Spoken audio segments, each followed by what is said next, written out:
Good day there, once again viewers, this is your mate Kamikaze78 here, and today guys, we're going to talk about the power of unpredictability in online first-person shooters. The mental game that exists between two players in a battle that can give one or the other a strong advantage.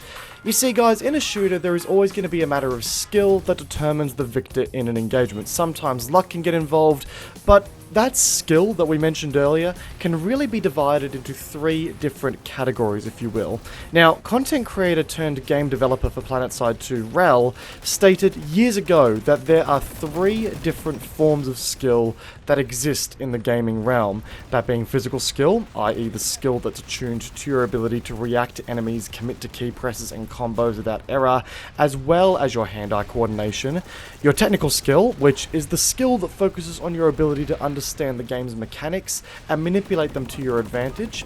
And then there's your mental skill, which is the element of skill that I personally believe is the hardest for most players to grasp. And I say that not as a, high and mighty, I've mastered this sort of skill form, because I've got to say that this is definitely the element of skill that I am totally garbage at 9 times out of 10.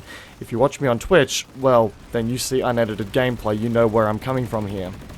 Now, being mentally skilled at any game is all about reacting instinctively, taking your technical knowledge of the game, but also taking the time to try and understand what your opponent is going to be doing, getting in their head and working on a strategy to deal with the situation ahead of you in a way that they're not going to expect you to do so.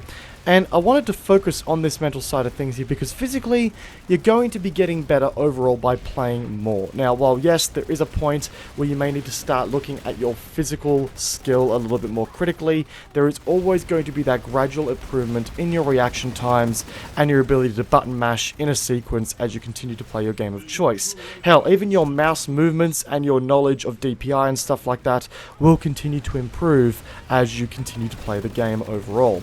Technical skill comes over time as well, and through some additional research, whether that be through watching a content creator's analysis video online, or by taking the time to learn a map and its angles to determine the best weapon for that situation. That is how to grow on your technical skill. But when you get to mental skill, there's another completely random variable at play: the enemy player, the player that's trying to challenge you. If you were to pit two players against each other who both had the exact same physical and technical skill qualities, the only determining factor as to who would win is who could outsmart the other player, who would use a tactical item to blind their target, who would, choose a flanking maneuver to get behind the enemy. If one player were to be a bit more defensive where the other were to be a bit more aggressive, who would have the better strategy to deal with the other player. This is all a part of outsmarting an opponent and growing on your mental skill.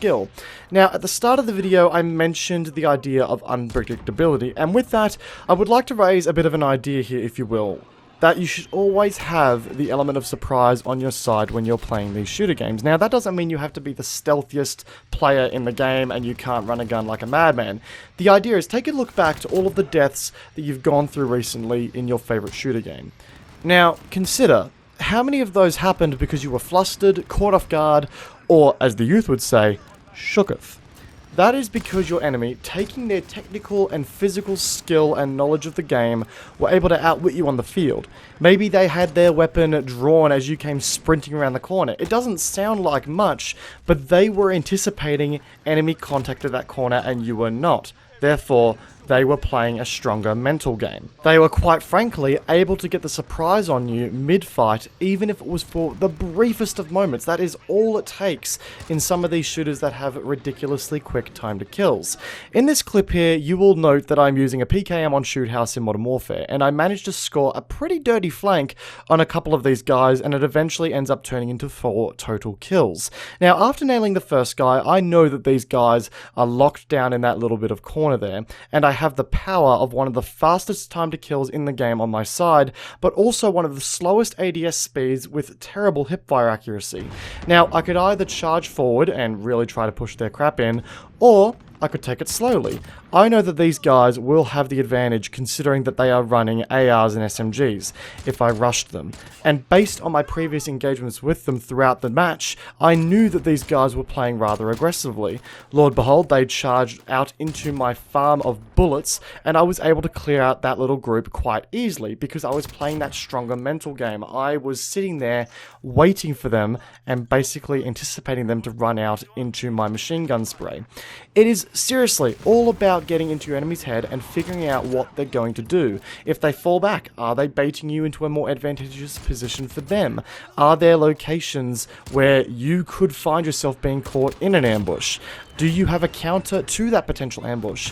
An example of a good mental play in PlanetSide 2 would be identifying the entrance that has the least fortifications on it for a point room, and then throwing a concussion or flash grenade into it to keep the element of surprise on your side for as long as possible.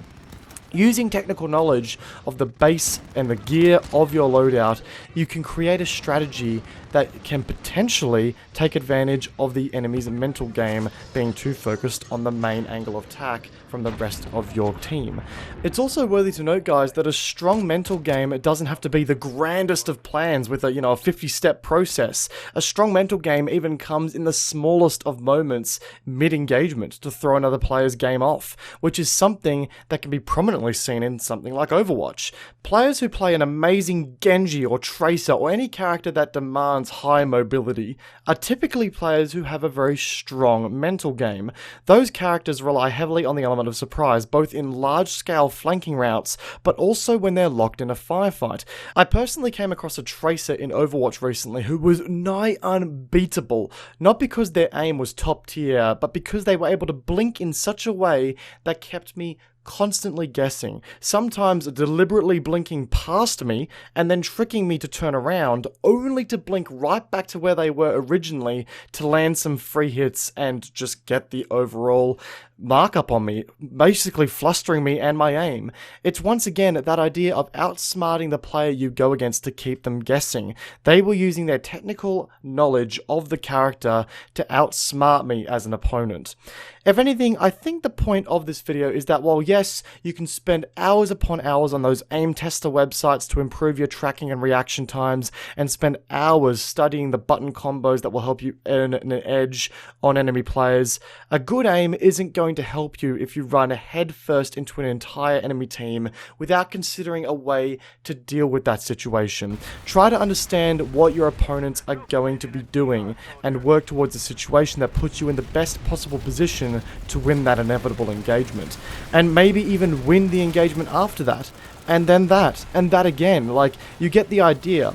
This is going to be a long process to master because, for one, it really does depend on you having an ample knowledge of the game from a mechanics standpoint to get into the head of what other players are going to be doing. You need to personally understand where the spawn points are and therefore what the highest traffic routes are going to be towards an objective. Stuff like that, guys, is all stuff to be considered, all technical knowledge that you need to understand to play a strong mental game. Now, mental skill here is also the type of skill that is going to be most susceptible to fluctuation. What I mean by that is, well, we all have our bad days in game, right? Sometimes you have had a long day at work, you're tired, and you just want to shoot some mans while turning your brain off. Sometimes you don't make the best decisions as a result. To be in this state of mind where you're constantly improving your mental game requires you to be on the ball, and sometimes when we make crummy mental choices in game, we start to blame the technical aspects of the game's mechanics, or hell, start to dish out the good old accusations. We've all been there.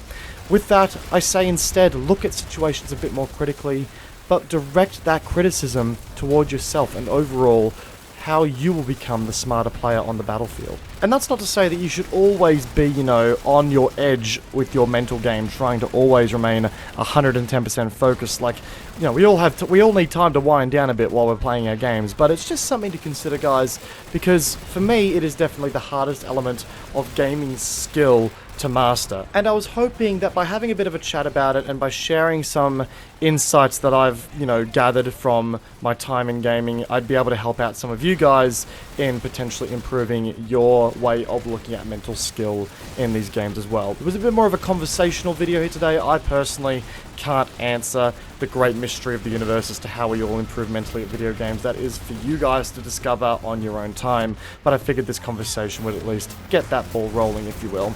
Either way, guys, that's going to wrap up today's video. I hope you enjoyed it and the myriad of gameplay that we had going in the background here today. If you did, a backhand of that like button would be greatly appreciated. I'd love to hang out with you guys in the long run.